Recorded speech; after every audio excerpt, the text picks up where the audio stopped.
These are fantasy and sci-fi series that get much better after the first book. Sometimes it's wise to DNF a series that just isn't hitting for you with book one. But for these series, it's absolutely worth pushing through. First up is A Court of Thorns and Roses by Sarah J. Maas. Now, the first book of ACOTAR is pretty world-building heavy and slower paced. But by book two, the plot really takes off and Sarah J. Maas starts to really hit her stride. Next is the Red Rising series by Pierce Brown.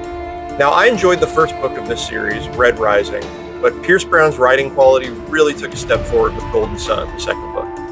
Plus, this series does not truly become the large-scale space opera that people love to rave about until after book one. Next is the First Law series by Joe Abercrombie. Now, the First Law is one of my absolute favorite series, but even I can admit that the Blade itself is a slow burn that mostly serves as setup for the rest of the series. After that, though, the pacing improves significantly and the story builds to an unforgettable climax. Next is the Faithful and the Fallen series by John Gwynne. Now, the biggest issue with Malice is just that there are so many POV characters to meet and remember, and lots of locations as well.